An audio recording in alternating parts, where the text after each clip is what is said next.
You know what nobody talks about?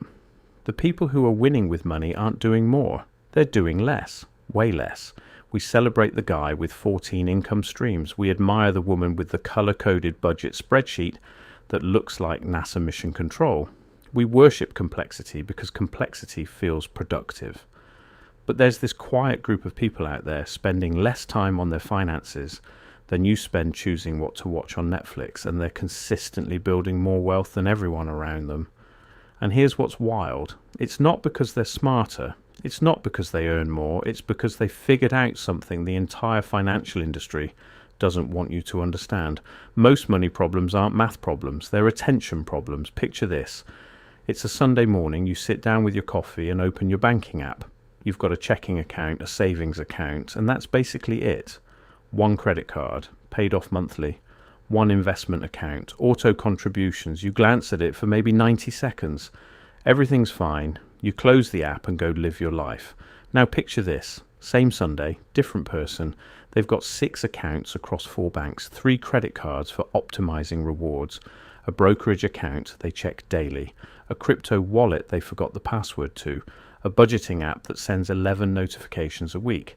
They spend 45 minutes managing their money and somehow feel more behind than when they started. Same income, same city, completely different financial lives. And the first person is almost always doing better. Not slightly better, significantly better. Here's why, and it's not what you'd expect.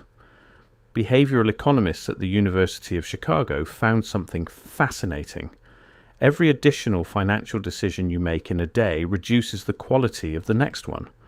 It's called decision fatigue, and it doesn't just apply to what you eat for dinner. It applies to every single transaction, every transfer, every should I buy this moment in your day. The minimalist money person doesn't have better willpower. They've just eliminated 80% of the decisions everyone else is drowning in. Think about that for a second. They're not resisting temptation. They've removed it. They're not disciplined. They've made discipline unnecessary. And that's a fundamentally different game. Let's talk about the one account myth, because this confuses people. Minimalist money habits don't mean you have one bank account and live like a monk. It means every account, every card, every financial tool has a specific job. And if it doesn't have a job, it gets cut. Your average American has 5.3 bank accounts, according to a 2023 Bankrate survey. Most of them serve overlapping purposes. That overlap isn't just clutter, it's cognitive weight. Every redundant account is a tiny open loop in your brain, pulling attention you don't even realize you're spending. The minimalists figured out something elegant. Fewer accounts means fewer decisions. Fewer decisions means fewer mistakes. Fewer mistakes means more money. It's not rocket science, it's subtraction. And here's where it gets really counterintuitive. People with simpler financial systems actually spend more on things they love. A study from the Journal of Consumer Research found that individuals who reduced their financial complexity reported higher satisfaction with their purchases. Not because they bought more, but because every purchase was intentional. When you're not burning mental energy tracking 6 accounts and optimizing 3 credit cards, you actually know what you want. You buy it without guilt. You enjoy it without anxiety. The minimalist isn't depriving themselves. They're the only ones who actually enjoy spending. Your friend with the complicated system, they agonize over a $40 dinner.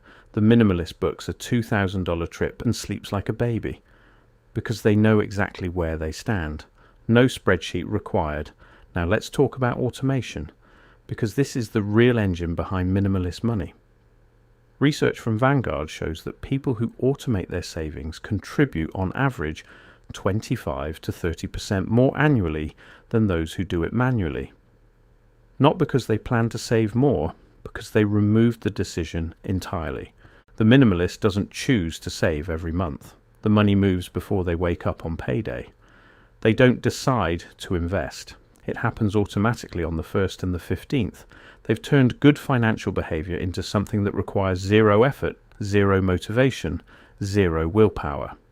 And this is the part the financial influencers won't tell you. Motivation is garbage. Systems are everything.